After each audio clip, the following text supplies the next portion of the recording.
Subscribe करें मेरे इस YouTube चैनल को और दबाएं बेल आइकन, जिससे आप पाएंगे और महत्वपूर्ण एवं रोचक जानकारियां और मेरे सारे नए वीडियोस।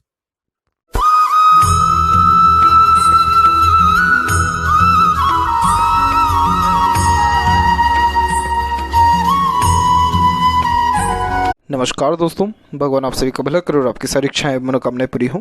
दोस्तों, आज मैं आप सभी को इस हाथ से रिलेटेड महत्वपूर्ण जानकारी व्यक्त करूंगा, जिसमें सर्वप्रथम यहाँ पर आपके फिंगर के एनालिसिस के बाद इस पूरे पाम का एनालाइज कर आप सभी के सामने व्यक्त करूंगा और यहाँ पर कुछ स्पेसिफिक साइंस के बारे में बताऊँगा जो इस बात का प्रमाण होते हैं कि भले ही पाम में लाइन्स बहुत ज़्यादा प्रोमिनेंट ना हो, अननेसेसरीली बहुत सारी लाइन्स भी अवेलेबल हो, लेकिन कुछ स्पेसिफिक साइन के कारण लाइफ बहुत ज़्यादा फैंटेस्टिक, लग्जीरियस या गुड स्टैंडर्ड ऑफ लिविंग में बीतने वाली रहती है। अब वो क्या साइन है उस विषय में अभी आगे चर्चा रखेंगे। बाकी फिंगर के लेंथ पर आते हैं तो फिंगर के लेंथ पाम के कंपैरिजन में शॉर्ट है, जो एक फास्ट डिसीजन मेकिंग हैबिट को थोड़ी जल्दबाजी व हर बड़ी किस्म के नेचर को दर्शाता है, जिसके तहत इंस्टेंट डिसीजन लेना, अपने थॉट्स के ऊपर बहुत जल्दी काम करने लगना, जिस बात से इंस्पायर्ड, मोटिवेटेड या इन्फ्लुएंस हुए हैं कुछ समय के अंतराल में वो काम करके दिखाने सब आपके बेसिक नेचर में रहेगा। पेशेंस थोड़ा सा कम देखने को मिलता है, क्योंकि किसी भी चीज़ को पाने की चाहत ज़्यादा होती है, इसलिए अपने थॉट्स के ऊपर बहुत जल्दी एक्शन लेते हुए देखने को मिलते हैं।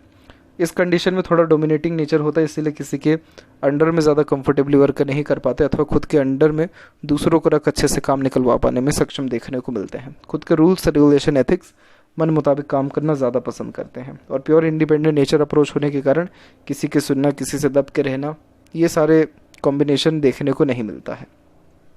यहाँ पर जो लिटिल फिंगर की लेंथ है वो थर्ड फिंगर के फर्स्ट पोर तक तकरीबन जा रही है, उसके ऊपर ही पहुँच रही है। तो इस कंडीशन में कम्युनिकेशन स्किल अथवा मार्केटिंग स्किल, वर्क मैनेजमेंट अच्छा होता है, अर्थात जो भी काम आप अपने हाथ में लेंगे अपने ओर से 100% एफर्ट्स डाल उस काम को परफेक्टली कर पाएंगे। और जैसे बहुत ज़्यादा गैप भी मेंटेन हो रहा है फिंगर में, तो इस कंडीशन में सुन सबकी लेते हैं लेकिन अंततः करते अपने मन की हैं। थर्ड एंड फर्स्ट फिंगर की लेंथ में थर्ड फिंगर की लेंथ ज़्यादा स्ट्रॉन्ग है, जिसके कारण यह रिस्क टेकिंग नेचर देता है। तो कोई भी नया काम शुरू करने से पीछे नहीं हटते हैं और ये सेल्फ मेड पर्सनैलिटी का बहुत महत्वपूर्ण कारक होता है। यानी आपके द्वारा किया गया कोई भी मेहनत, पराक्रम, कोशिश बेकार नहीं जाएगा। आपको आपके कर्म से ही सबसे ज़्यादा लाभ व भाग्योदय की स्थिति उत्पन्न होते देखने को मिलेगी। क्रिएटिव माइंडसेट होता है, इसीलिए हमेशा अपने काम में अपग्रेडेशन करने की आदत होती है। फर्स्ट फिंगर की लेंथ बहुत ज़्यादा शॉर्ट है, तो कई मरतबा अपना अधिकार नहीं लेते हैं। अपना अधिकार नहीं लेते मतलब कि चीज़ों को छोड़ देते हैं, लेट गो कर देते हैं ईजिली। बहुत ज़्यादा इस कंडीशन में ईगो एटीट्यूड भी नहीं होता है, डाउन टू अर्थ किस्म का नेचर ये देता है। यहाँ पर फिंगर के ऊपर सीधी खड़ी रेखाओं की श्रृंखला बहुत बेहतरीन होती है, क्योंकि ये मित्रता पूर्वक स्वभाव को दर्शाती है। और ऊपर से मरकरी पर भी एक से अधिक रेखा हो तो बहुत ये फ्रेंडली नेचर अप्रोच और अट्रैक्टिव नेचर पर्सनैलिटी क्रिएट करके देता है। तो लोग आपके साथ बहुत कंफर्टेबली डील कर पाने में, बातचीत कर पाने में, आपके वाइब्स के द्वारा बहुत ईजिली इन्फ्लुएंस हो पाने में, आपकी संगत को इन्जॉय कर पाने में सक्षम देखने को मिलेंगे। तो इस कंडीशन में लोगों से रिलेशन बहुत स्ट्रॉन्ग बिल्ड होते हुए देखने को मिलता है। फिंगर के जो यहाँ पर आपके नोट्स हैं वो डेवलप क्लियर कट नहीं है, तो ये कन्फ्यूजिंग माइंडसेट की थोड़ी निशानी होता है। डिसीजंस प्रॉपरली ले नहीं पाते हैं, किसी ना किसी व्यक्ति विशेष के गाइडेंस या सपोर्ट की आवश्यकता पड़ती है डिसीजन लेने में। फेलेंजेस यहाँ डेवलप ठीक है, इंटरनल मार्क्स की स्थिति ठीक है, स्टेमिना, एनर्जी, रोग प्रतिरोधक क्षमता ठीक रहेगा और थंब का साइज शॉर्ट है। तो टू द पॉइंट बात करना, सुनना ही ज़्यादा पसंद करेंगे और इस कंडीशन में बेकार की बातें, कहीं सुनाई बातें, इधर उधर की बातें से ज़्यादा कुछ ताल्लुकात होता नहीं है। यहाँ पर देखेंगे तो अपने डिसीज़न में इमीडिएट चेंजेस करते हुए देखने को मिलते हैं और छोटी छोटी बातों पर बहुत ज़्यादा माइंड नहीं करते। रात गई बात गई टाइप का नेचर ये क्रिएट करके देता है। थोड़ा जल्दी आवेश में भी आ जाते हैं इस कंडीशन में। यहाँ बहुत हल्का सा यव का चिन्ह है, तो घर परिवार का सुख अच्छा मिलता है। घर का मतलब हाउस और प्रॉपर्टी, इसके रिगार्डिंग कोई तकलीफ परेशानी लाइफ में आती नहीं है और फ्लेक्सिबल नेचर एटीट्यूड रहेगा। समय परिस्थिति के अनुसार अपने लिए गए डिसीजन से प्लानिंग्स के अंदर फेवरेबल चेंजेस करना हो तो कर पाने में सक्षम देखने को मिलेंगे। पाम का जो साइज़ है वो स्क्वायरिश शेप में कन्वर्ट होता दिख रहा है, तो ये हार्ड वर्किंग नेचर की निशानी होती है। मेहनत में किसी प्रकार से कोई कमी नहीं होती, शारीरिक हो या मानसिक, सभी प्रकार की मेहनत कर जीवन में आगे बढ़ने वाले देखने को मिलते हैं। गुरु के क्षेत्र से यहाँ पर सबसे पहले बात करेंगे तो जुपिटर माउंट पे जब आड़ी रेखा क्रॉस करती है तो पहली बात ये बहुत दयालु किस्म का नेचर देता है।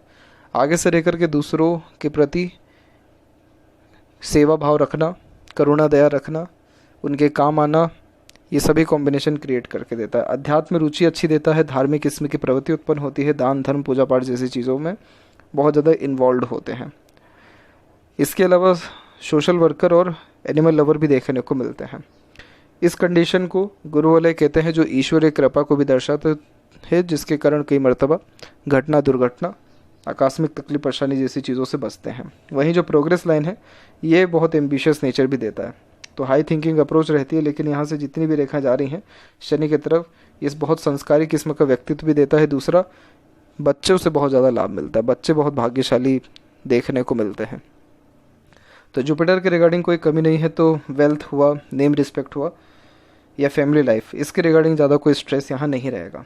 शनि के बारे में देखेंगे तो शनि पर रेखाएं बहुत हैं, लेकिन कोई भी रेखा प्रोमिनेंट नहीं रन कर रही है। प्रोमिनेंट कहने का मतलब वो होता है जिसमें सिंपल एज दैट एक रेखा निकल के सीधे शनि तक पहुंचे। तो इस कंडीशन में बहुत ज़्यादा व्यक्ति का काम में कंसिस्टेंसी अच्छा देखने को मिलता है, फोकस अच्छा रहता है। लेकिन जब रेखा रुक रुक करके चलती है तो बार बार अपने लिए गए डिसीजंस में, प्लानिंग्स में बहुत ज़्यादा चेंजेस करते रहते हैं, हमेशा कुछ नए नए हथकंडे अपनाते रहते हैं अपने काम के प्रति, तो उतनी ज़्यादा कंसिस्टेंसी या फोकस या सेटिस्फेक्शन, स्टेबिलिटी काम के प्रति नहीं होता है।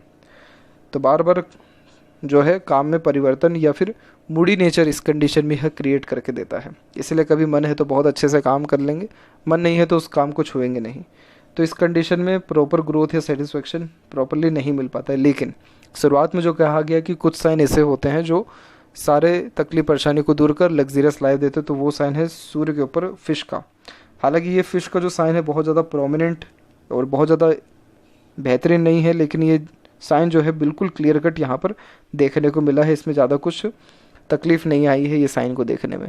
तो सूर्य के ऊपर जब साइन होती है तो पहली बात, जन्म के बाद घर परिवार में सुख समृद्धि बढ़ता है। सूर्य पिता का कारक है, तो पिता से ही इतनी ज़्यादा सुख प्राप्त हो जाती है, या पिता के कर्मों से इतना लाभ मिल जाता है कि ज़्यादा चिंता लाइफ में करनी नहीं पड़ती है। थर्ड पॉइंट, मछली किसी भी पर्वत के ऊपर उस ग्रह के शुभ प्रभाव को बढ़ा देती है। तो सूर्य तेज है, तेज मतलब नेम रिस्पेक्ट, सक्सेस है, वेल्थ है, प्रॉपर्टी है, प्रॉस्पेरिटी है, और हम जो भी काम करते हैं उसका जो भी हमको गुडविल बनता है वो भी यहाँ पर सूर्य है। तो जब मछली का चिन्ह होता है तो इस कंडीशन में नाम खराब नहीं होता, काम नहीं रुकता, काम की कमी नहीं होती, काम में विस्तार होता है। सेकंड सबसे इम्पोर्टेंट पॉइंट कि इस कंडीशन में रॉयल्टी और स्टैंडर्ड ऑफ लिविंग बहुत अच्छे से मेंटेन होता है। थर्ड पॉइंट, प्रॉपर्टी के रिगार्डिंग कोई चिंता नहीं होती, प्रॉपर्टी बढ़ता है, कम नहीं होता है। तो ये साइन अच्छे खासे घर परिवार में बिलोंग होने अथवा करियर के रिगार्डिंग यानी बिजनेस के रिगार्डिंग सक्सेसफुल होने की योगों को निर्मित करता है। दूसरा जो साइन सूर्य के ऊपर है वो है त्रिशूल का चिन्ह। जब त्रिशूल का चिन्ह होता है सूर्य के ऊपर तो बेशक खर्चे बहुत ज़्यादा होते हैं, अलग अलग क्षेत्रों में बहुत पैसा जाता है, पर पैसों की कभी तंगी या कमी होती नहीं है। अधिक खर्च अधिक आय, ये नियम है यहाँ पर देखेंगे केतु के ऊपर, तो यहाँ पर भी आपको फिश सिंबल का साइन दिखेगा। जब इस प्रकार का यहाँ पर भी साइन होता है तो लाइफ में सडन गेन और प्रोग्रेस देखने को मिलता है। तो जब इस प्रकार से साइन अवेलेबल हो पाम में, तो चाहे कितना भी लाइफ में रुकावटें क्यों ना आ जाए, बार बार काम में परिवर्तन क्यों ना हो जाए, लेकिन कभी भी धन धान्य से संपन्नता में कमी नहीं होता है, और ये बढ़ता ही है। तो ये कॉम्बिनेशन जो है बहुत अच्छे पूर्व पुण्य कर्मों को इंडिकेट करता है। बहुत सारे एनालिसिस में आपने ये देखा अभी तक कि पिछले पेंडिंग कर्मास के कारण ट्रबल आता है, लेकिन जब ऐसे साइन हो तो पिछले कर्म इतने अच्छे होते हैं कि ये लाइफ में छोटे मोटे मिस्टेक या छोटे मोटे इश्यूज भी ज़्यादा कुछ मायने नहीं रखते। इसीलिए लाइफ में फुली सेटिस्फाइड, फुली वेल्दी आप यहाँ देखने को मिलेंगे। हाँ, अभी 35 की एज है, तो ऐसा है कि आपका जो लक लाइन है यहाँ पर वो निकला है केतु से और शुक्र से कनेक्शन के साथ। तो इस कंडीशन में फैमिली ओरिएंटेड बिजनेस या एंसेस्टर ब्लेसिंग्स या एंसेस्टर जो है प्रॉपर्टी करने के चांसेस स्ट्रांग होते हैं। इसीलिए ये जो लक लाइन है माइंड लाइन तक आई हुई है, और माइंड लाइन खुद का डिसीजन दर्शाता है। सबसे पहली बात, खुद का थिंकिंग कैपेबिलिटी दर्शाता है। तो यहाँ ये नॉर्मली एज हो जाती है 41 और 42 की। अब ये 42 के एज के बाद में देखेंगे तो बहुत सारी रेखाएं इंडिपेंडेंटली रन करने लग रही है। तो कह सकते हैं क्लियर कट कि यहाँ पर जो भागदौड़ है काम की वो सबसे अच्छी आपको 42 के एज में आपके हाथ में आ जाएगी, जिसमें आप फुली इंडिपेंडेंट रहेंगे कोई भी डिसीजन लेने के लिए, कोई भी न्यू चेंजेस करने के लिए, अपने काम में जैसा मन चाहे परिवर्तन करने के लिए। तो ये कॉम्बिनेशन इस बात का प्रमाण है कि आप हर क्षेत्र में हाथ आजमाएंगे और हर प्रकार का अपना डिज़ायर डेफिनेटली फुलफिल करेंगे। तो इस कंडीशन को नेगेटिव नहीं माना जाता है, क्योंकि इसके कंडीशन में इसके विपरीत बहुत सारे पॉजिटिव साइन की अवेलेबिलिटी पाम में आपके है। तो ये कॉम्बिनेशन अच्छा दिखा। जब भी गुरु से शनि पर रेखा जाती है तो क्यों कहते हैं कि बच्चों से लाभ मिलेगा, क्योंकि गुरु यहाँ पर चिल्ड्रन को भी रिप्रेजेंट करते हैं, और शनि हमारा भाग्य है। यानी भाग्य कहाँ से आएगा? शादी से, बच्चों से। लोगों से, ज्ञान से और गुरुजन माता पिता से। तो ये कॉम्बिनेशन इसीलिए जो है जैसे जैसे फैमिली आगे बढ़ती है वैसे वैसे ग्रोथ मिलता चला जाता है। इसके अलावा यहाँ पर आप देखेंगे सूर्य के ऊपर, तो देखिए सूर्य पर भी आपकी रेखाएं जो है वी सिंबल के साइन के साथ अवेलेबल है, बहुत सारी रेखाएं यहाँ पर नीचे की तरफ हैं। तो इस कंडीशन में फोकस में बहुत कमी होता है, बार बार ध्यान में परिवर्तन या फिर काम में परिवर्तन करने का मन जो है करता है, क्योंकि सेटिस्फेक्शन स्टेबिलिटी नहीं हो पाती काम में। लेकिन जब इसका रिजल्ट अच्छा है तो चाहे कोई भी काम करें, at the end final result आपको सेटिस्फैक्ट्री मिलेगा। और ये यशस्वी योग का भी निर्माण कर रहा है, बुध और सूर्य के बीच में जा रहा है, तो बुधादित्य योग भी निर्मित होती है, जिसके अंतर्गत बुद्धिमत्ता, सीखने समझने की सक्षमता अच्छी होती है। मरकरी माउंट थोड़ा दब रहा है तो बातें थोड़ी मन में दबी रहती हैं, नेगेटिव पॉइंट नहीं कह पाते हैं किसी व्यक्ति का अधिकतर मामलों में। और सीधी खड़ी रेखा जो है मीठी बोली, आकर्षित व्यक्तित्व, मल्टीपल लैंग्वेजेस के नॉलेज को, good communication, marketing skill, work management को, अट्रैक्टिव नेचर, पर्सनैलिटी व गुड हीलर को भी इंडिकेट करता है। इस कंडीशन में पैसा, धन, लोग, इन तीनों की कोई कमी नहीं होती, ये तीनों हमेशा मेंटेन रहते लाइफ में। एक व्यक्ति जाएगा जीवन से अगर, तो 10 व्यक्ति उल्टा और आएंगे। पहली बात तो व्यक्ति जाएंगे ही नहीं, क्योंकि उनको आपसे लाभ बहुत है। क्यों है? क्योंकि आपका जो नेचर है बहुत इमोशनल है, तो और वैसे भी भाग्य मजबूत है, तो जिससे भी जुड़ेंगे उसका किस्मत बलवान होने लग जाता है या काम बनने लगता है। तो मरकरी की तरफ से रिस्पॉन्स ठीक आ रहा है। और यहाँ पर देखेंगे तो बहुत सारी रेखा ऊपर की तरफ है, तो स्पाउस के प्रति डेडिकेशन ज़्यादा रहता है। नीचे की तरफ रेखा आ रही तो माता पिता के प्रति डेडिकेशन ज़्यादा होता है, तो सेवा भाव किस्म का नेचर यह देता है। आगे से रह करके दूसरों के प्रति करुणा, दया, मदद करने की चेष्टा उत्पन्न होती है। और वहीं जो आपकी हृदय रेखा है यहाँ पर आपकी सीधे चल रही है, लेकिन इधर पे हल्का सा डबल लाइन क्रिएट हुआ, फिर थोड़ा सा हृदय रेखा एकदम से रुकी हल्की सी, फिर आगे की तरफ त्रिशूल की आकृति में बढ़ी है। हेल्थ के ऊपर इस कंडीशन में ध्यान देना ज़रूरी होता है, खासकर 38 के एज के बाद में। आपको कोलेस्ट्रॉल के रिगार्डिंग शिकायत आ सकती है। यहाँ पर जो आपकी हृदय रेखा है ये त्रिशूल की आकृति में है, तो इस कंडीशन में त्रिशूल की आकृति बन कहाँ रही है, खासकर शनि पर्वत पर, तो ये career oriented, money minded, self centred जो है पर्सनैलिटी को इंडिकेट करता है। बट ओवरलैप करके रेखा जुपिटर से कंजंक्ट है, तो चाहे कितना ही प्रैक्टिकल लॉजिकल क्यों ना हो जाए, फाइनल डिसीजन इमोशन बेस्ड लेंगे। इमोशनली बहुत जल्दी इन्फ्लुएंस होते हैं आप, बहुत जल्दी दूसरों पर ट्रस्ट कर लेना, एक्सपेक्टेशन ज़्यादा राइज करना, ये कॉम्बिनेशन देता है। सॉफ्ट प्योर हार्टेड देता है पर्सनैलिटी। जुपिटर समाज में बड़े तख्ते के लोगों को रिप्रेजेंट करता है, तो जो लोग पावर पोजीशन में हैं उन सभी से अच्छे कनेक्शन इस कंडीशन में बिल्ड होते हैं। थोड़ा आराम प्रिय किस्म का व्यक्तित्व ये देता है। माइंड लाइन पर देखेंगे तो माइंड लाइन आपका एक प्योरली इंडिपेंडेंट चल रहा है, जो कि प्योर जिद्दी किस्म के व्यक्तित्व को दर्शाता है। एक जो मस्तिष्क रेखा है वो यहाँ पर लाइफ लाइन से कनेक्टेड होकर के चल रही है। ऐसे फॉर्मेशन बहुत देखने को मिलते हैं। अब इसमें क्या होता है कि डबल मेंटेलिटी क्रिएट होती है। डबल मेंटेलिटी मतलब कंफ्यूज मेंटेलिटी, इसीलिए डिसीजंस प्रॉपरली ले नहीं पाते हैं, जो कि आपके फिंगर पे भी दिखा। जब आप खुद के दम पर कोई काम करेंगे, डिसीजन लेंगे, तो आपको ऐसा लगेगा कि क्या मैं गलत तो नहीं कर रहा हूँ, फैमिली की बात मुझे सुन लेनी थी या फैमिली के बात पे चलते तो और ज़्यादा लाभ मिलता। जब आप फैमिली की बात सुनेंगे, उनके अकॉर्डिंगली चलेंगे, तो फिर मन में यही विचार आएगा या फिर यही थिंकिंग आएगी कि इससे अच्छा तो मैं खुद ही काम कर लेता, खुद ही के द्वारा डिसीजन ले लेता, तो रिजल्ट शायद और अच्छा हो सकता था। अब ये कन्फ्यूज़न कब तक रहेगा?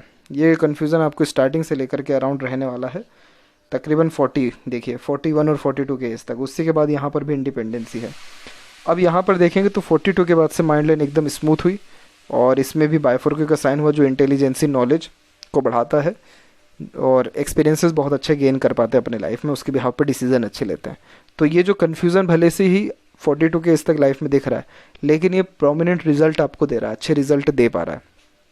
उसके बाद में ये रहेगा कि उसके बाद में रिजल्ट जो है मिलेंगे, डेफिनेटली अच्छे मिलेंगे, लेकिन अभी कोई गारंटी इसकी नहीं कह सकते, क्योंकि ट्रायंगल का साइन प्रोमिनेंट नहीं है। ट्रायंगल जब बनेगा तब खुद के द्वारा लिए गए डिसीजन प्लानिंग अच्छे से काम आएंगे। तो कहने का तात्पर्य यह है कि इस कंडीशन में एडवाइस करने वाले, गाइड करने वाले और संगत, ये तीनों चीज़ें अच्छी होनी ज़रूरी है। और सबसे इम्पोर्टेंट पॉइंट कि हमेशा लर्न करते रहने की क्वालिटी आप में होनी चाहिए, कुछ ना कुछ सीखते रहना। तो इससे क्या होगा कि मेमोरीज तो शार्प होती ही है, लेकिन ये जो है सेल्फ प्रैक्टिस को बढ़ाता है, जिसके कारण बिजनेस में या किसी भी फील्ड में ग्रोथ के चांसेस बढ़ते हैं। मेंटली बहुत ये पॉजिटिव इंडिकेशन देने लगता है। तो माइंड लाइन में फ़िलहाल तो कोई कमी नहीं है, लेकिन माइंड आपका जो है कुल मिलाकर के बहुत ज़्यादा फ्लक्चुएटिंग भी है, इसलिए बार बार डिसीजन में चेंजेस करते दिख रहे हैं आप। लाइफ लाइन के फ्लो में देखेंगे तो इधर से भी प्रोग्रेस लाइन निकली है, तो ये सब सेल्फ मेड पर्सनैलिटी की निशानी है। सबसे अच्छा टाइम पीरियड आपकी लाइफ का यहाँ दिख रहा है, तो वो पीरियड है 33 से लेकर के तकरीबन 42 का। इस पीरियड में जो चाहेंगे सब आपको हो जाएगा, जो डिज़ायर ड्रीम रहेगी सब कंप्लीट हो जाएगी, क्योंकि डिवाइन हेल्प भी इस समय आपकी अवेलेबल है। बहुत प्रोमिनेंट ये सपोर्टिव लाइन है, और इसके पहले भी सपोर्टिव लाइन है, इसके बाद में भी है, लेकिन सबसे बेहतरीन सपोर्टिव लाइन अभी है। झटपट लोगों के सपोर्ट से आपके काम बनेंगे। लाइफ लाइन का flow middle of the palm आ रहा है, बाहर की तरफ थोड़ी झुक रही है, तो यस फॉरेन ट्रैवलिंग्स भी कुल मिलाकर के ठीक है। इंटरनल मार्च से बहुत सारी रेखा निकली है, तो जल्दबाजी हड़बड़ी में थोड़ा सा प्रेशर भी बिल्ड हुआ है, काम बिगड़े भी हैं, लेकिन कोई दिक्कत वाली ये रेखा ज़्यादा नहीं है। अंदरूनी बाहरी मंगल दोनों विकसित ठीक है, तो शारीरिक गठन बल, ऊर्जा, मानसिक बल, ये दोनों ठीक देखने को मिल रहा है। फोकस अपना अच्छा कर लें आप, आपका टारगेट डेफिनेटली अचीव करवा देगा मंगल। शुक्र की स्थिति ठीक है, ये प्योर लग्जरियस लाइफ का कारक होती है। इस कंडीशन में तमाम तरह के सुख सुविधा, समृद्धि, तमाम तरह की luxuries, royalty, standard of living और तमाम तरह की इच्छा मनोकामनाओं की पूर्ति होती है। शुक्र बिल्कुल ना ओवर डेवलप्ड है ना अंडर डेवलप्ड है। हाँ, आड़ी रेखा जरूर है, तो ये थोड़े अनवांटेड टेंशन प्रेशर देती है, जो कि बहुत एक नॉर्मल साइन है, ये इतना नेगेटिव नहीं माना जाता है। तो ये कॉम्बिनेशन कुल मिलाकर के ठीक है शुक्र का। गलत संगत आदत लोगों से दूर रहेगा, दैट्स इट। बाकी केतु का पोजीशन भी ठीक है, केतु पर जब भी फिश सिंबल हो वो भी लक लाइन से जुड़ा हो, तो इस कंडीशन में जब भी धार्मिक यात्रा करते हैं, दान धर्म या कोई भी स्पिरिचुअल एक्टिविटी करते हैं, उसके जस्ट बाद में सडन गेन, प्रोग्रेस, ग्रोथ या कुछ ना कुछ बहुत शुभ इंडिकेशन लाइफ में आता है। और ख़ासकर जब लंबी दूरी की यात्रा करते हैं धार्मिकता के अंतर्गत, या अपने घर के बड़े बुजुर्गों को कराते हैं, फ़कीरों की सेवा करते हैं, साधु संतों की सेवा करते हैं, बहुत केतु बेहतरीन एक्टिव होता है। केतु मोस्ट प्रोबेबली कुंडली में भी जो है साइन होता है मोक्ष का, अध्यात्म का, लेकिन पामिस्ट्री में ये जो केतु है ये सडन प्रोग्रेस, ग्रोथ और लॉटरी जैसी चीज़ों का कारक हुआ करता था। आज के टाइम में लॉटरी जैसी चीज़ें तो नहीं, लेकिन सडन प्रोग्रेस, ग्रोथ डेफिनेटली देखने को तो मिल रहा है। तो इसीलिए ये साइन उस समय एक्टिव होते हैं जब बहुत ज़्यादा सात्विक किस्म का काम किया जाता है। चंद्र पर थोड़ी आड़ी रेखाएं मन भटकाती हैं, अलग अलग विचारधारा एक ही समय मन पर चल रहा होता है, रेस्टलेसनेस ये देता है। इस कंडीशन में जितना हो सके शिव जी की आराधना करना, ओम का उच्चारण करना, लोगों को मीठा पानी पिलाते रहना, उससे मंगल भी बहुत मजबूत होता है, तो फोकस अच्छा होता है, काम फ्लुएंट बनने लगते हैं। माता की सेवा करना, आशीर्वाद लेते रहना, ये सारे चीज़ ही करने से जो है चंद्र मोस्ट प्रोबेबली ठीक होने लग जाता है। यहाँ पर मरकरी लाइन डेवलप्ड है पर प्रोमिनेंट नहीं है, इसीलिए पैसा रुकने वाला नहीं है, इन्वेस्टमेंट करते रहना आपके लिए ज़्यादा ठीक रहने वाला है। लेफ्ट हैंड में देखेंगे आपकी लक लाइन के बारे में, तो यहाँ पर आप देख सकते हैं कि लक लाइन का फ्लुएंसी भी यहाँ पर कुल मिलाकर के ठीक है। कब तक दिख रहा है? 42 के एज तक। उसके बाद देखेंगे तो कोई लक लाइन इतनी ज़्यादा प्रोमिनेंट नहीं है, लेकिन जब लक लाइन लेफ्ट पाम में नहीं हो तो ये विपरीत राजयोग का निर्माण करता है। विपरीत राजयोग का मतलब कि और ज़्यादा पैसा आने लगता है लाइफ में, क्योंकि भाग्य रेखा जब होती है तो वो उस बात को प्रमाणित करती है कि हाँ व्यक्ति के पास पैसा आ रहा है, तो उससे वो व्यक्ति सेटिस्फाइड हो रहा है या नहीं, अपने काम से सेटिस्फाइड हो रहे हैं या नहीं, या किस प्रकार काम में परिवर्तन कर रहे हैं। लेकिन बहुत सारे एक्टर, बहुत सारे रिचेस्ट जो पर्सनैलिटी होते हैं उनमें भाग्य रेखा ही नहीं होती। जितना पैसा है कम है उन लोगों के लिए, जितना काम करे कम है, उनका सेटिस्फेक्शन ही काम करते रहना होता है। तो यहाँ पर जब भी ऐसे कोई इंडिकेशन होती है, खासकर लेफ्ट पाम में, क्योंकि लेफ्ट पाम आपके डेस्टिनी को भी लेकर के आता है कि आप क्या लेकर के आए हैं, तो जब वहाँ पर रेखा नहीं के बराबर अवेलेबल हो भाग्य की, तो उस कंडीशन में पैसा बहुत बेहतरीन बरसता है, बहुत अच्छा रहता है। इसीलिए इसको नाम दिया गया विपरीत राजयोग। तो ये थी सबसे महत्वपूर्ण बातें आपके हाथ के रिगार्डिंग। आशा करता हूँ सभी प्रश्नों का उत्तर मिल गया हो। तब तक आप अपना ध्यान रखें। आपका बहुत बहुत धन्यवाद।